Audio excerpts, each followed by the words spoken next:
So this is 7 saving habits for the word I can't say, quarantine, that should carry you for the rest of the year. Got to be careful.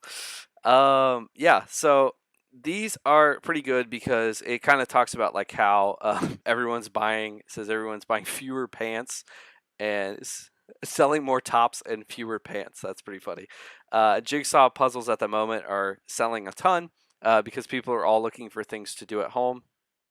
So that is definitely true. Things have changed a lot right now.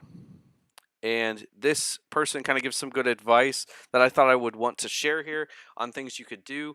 So just starting out, I guess some of my advice too would be, yeah, to try to not get into the mindset of, hey, I'm not spending this money now on entertainment, on gas. We should all be saving on gas for two reasons. One, a lot of people are driving less, so you should be saving gas then.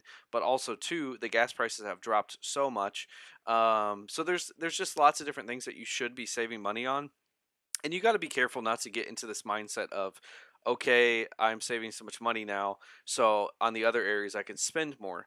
Because if you don't actually have those budget ideas in your mind of what amounts you really could spend, then you might just keep thinking that and keep thinking, oh, I can like spend this, I can spend this. And maybe like you're thinking, oh, this time is bad, like I'm trying to make myself feel a little bit better by buying this or doing this or whatever. Um, so that's something to watch out for during this time, not getting caught up in that, trying to see if you can during this time, instead of just saying like, oh, how can I spend more to make myself feel better, maybe try to think of how you can save more, um, to help yourself in the future once this is over, so you can look back and see that actually this could have been beneficial to you. So back to this article. The first thing that this person talks about is ditching subscription boxes. Now, I would already say don't have subscription boxes in the first place, unless it's something that somehow is like really benefiting you or helping you save money. But usually I would say subscription boxes are just going to eat into what you're spending. Unless it's really something that like you have the money for it, then fine. If you have the money for it and it's what you want to do, that is fine. But if you're somebody who is trying to save more money and get out of debt, a subscription box or any kind of subscription is just not going to be good, because it's just another thing that comes out every month or whatever. And we've got enough of that. I'm sure you've got enough of that too, with rent and utilities and all the other things that we have to pay for. So just adding to that is just not a great idea. So this person talks about cutting those subscription boxes, and she's talking about like makeup boxes, like especially right now with those kind of things. If it's something that you have a subscription for that is just kind of wasted right now, then cut it off, because there's no reason to keep it. um, I guess you could say if you are worried about the company, or you really appreciate the company and you want them to be able to have your money during this time, then I guess that is maybe a reason that you could keep them. But if you're trying to get out of debt and stuff, and you're not really in a good financial position, then don't, just cut them off. Stop doing the things that you are spending extra money on right now. Now, number two, this is something. Again, these are all kind of things that I would recommend, not even just during this time, but things I would try to recommend getting into maybe some habits during this time where you're trying to be more frugal. Because if you can get into the habit now, when things kind of go back to normal, uh, you can really kind of hold those habits a lot better and be able to save more money, be able to have more money. And this is one that I really like. Go on frugal dates. A lot of people end up spending their money, especially like married couples or people that are in relationships, or people who are just dating. Actually, that might be the worst of all, because if you're trying to impress somebody, then maybe you're spending even more money on your dates.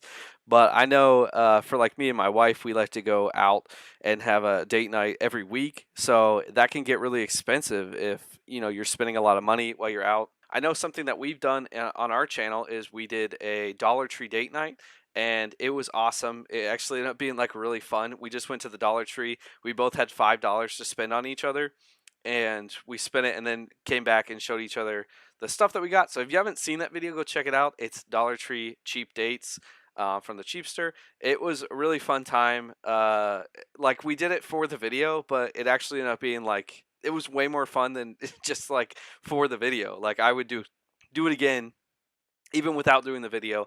So super cool to do some frugal dates and stuff. Try to kind of come up with things that you can do right now, that are just cheaper. And then once things go back to normal where you could go out, maybe try to keep some of those. And it doesn't have to be that you cut all your dates and everything is a frugal date. You don't get to do anything again, but it can be good. Like if you're somebody like me who goes out once a week or maybe even more to go on dates, maybe you start making some of those dates more of a frugal date, and that can really help you save money there.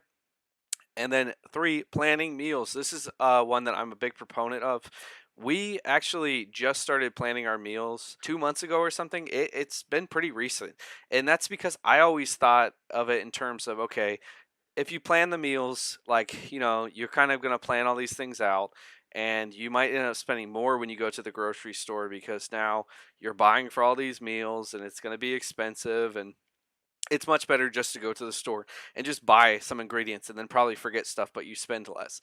That's kind of how my thinking was. And it's pretty dumb because I realized later that when we actually did that, a lot of times what we do in the store is just throw stuff into the cart and think, okay, well, we might need this down the road, so throw it in, and then maybe we don't use it for months.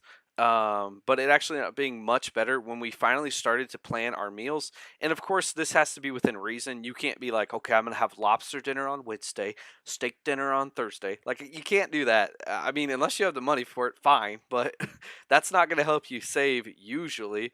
You've got to be able to get uh, cheaper meals together. But we did this. We planned out 2 weeks of meals, put it together, and we pretty much just shop at Aldi. And I think we spent like $85, and those meals lasted even longer than the 2 weeks. And it wasn't just meals that we bought. I mean, we bought snacks and other things too. So it was crazy. I think we didn't have to go to the grocery store for like another month. So the food lasted us about a month, and it was like $85, which blew my mind because we always spent way more than that. And we eat kind of maybe some cheaper foods like tacos and. My wife is British, so we have bangers, beans, and mash, and curry, things that are like maybe a little bit more cheaper to make, but it was pretty awesome that we were able to do that. So I definitely recommend. I'm always somebody who says plan out your meals because it really helped us a ton to be able to do that. Clothing cutbacks. This is a big one too right now. I know my wife, she's actually working from home and doesn't have to. I don't think she does anything on video, so she can just wear whatever she wants. So, and she works in like a more professional environment, so she would normally have to wear nicer clothes and stuff. But now it's like, who cares? So if you're in that boat where it's like, what does it matter now? You're working from home. You don't have to keep up with the clothes and stuff. Keeping up with having new things to wear. I mean, I've been wearing really nice clothes every day. I don't do that, but no, I've been wearing like sometimes the same shirts like 2 days in a row because it's almost like why right now, like we're all not going out a lot, so you're not really seeing anybody. So I think that this is a great thing right now.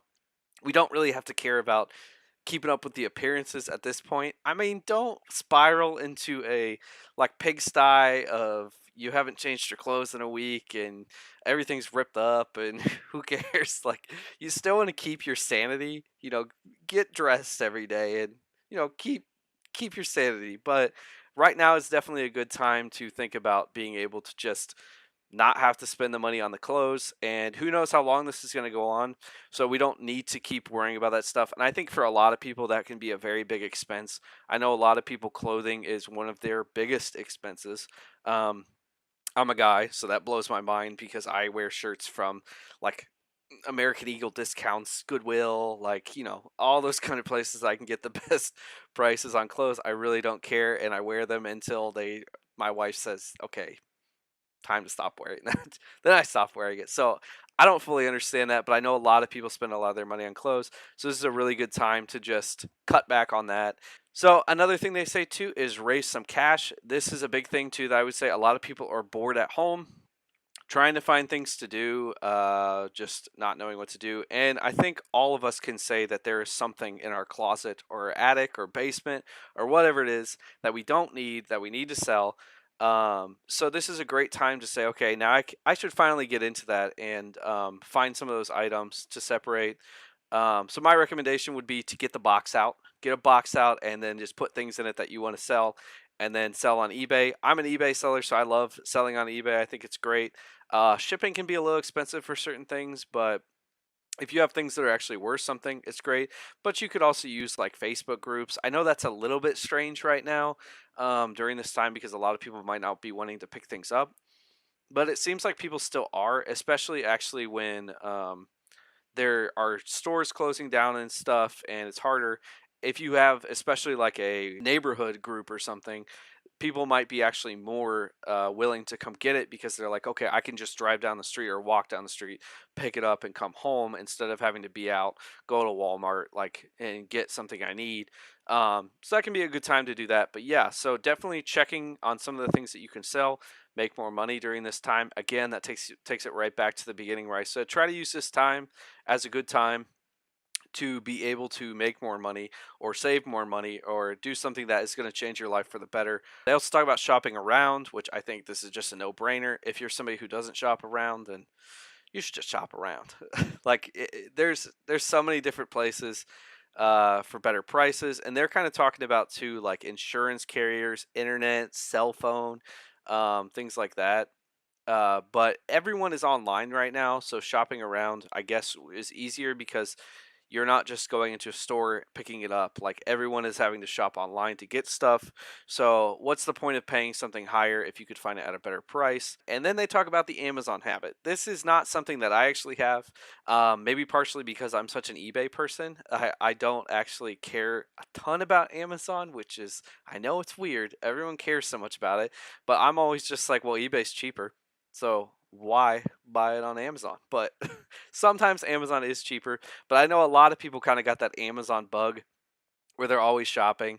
So she is talking about how you can just cut the bug a little bit. And apparently Amazon is not doing 2-day shipping right now.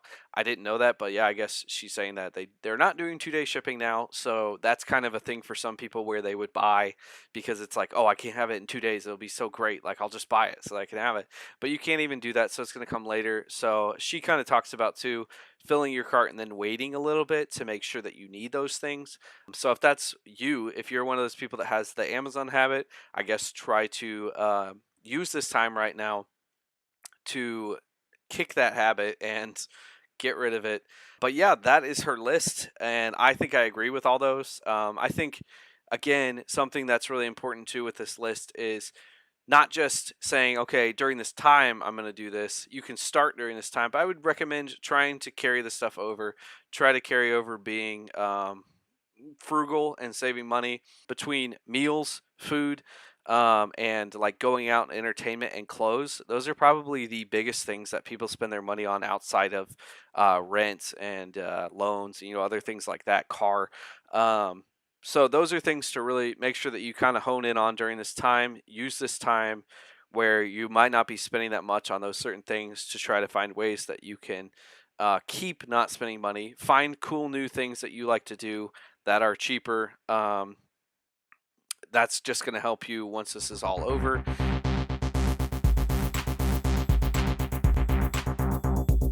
That's cheap.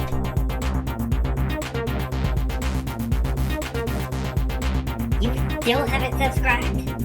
Oh my god, come on, what are you waiting for?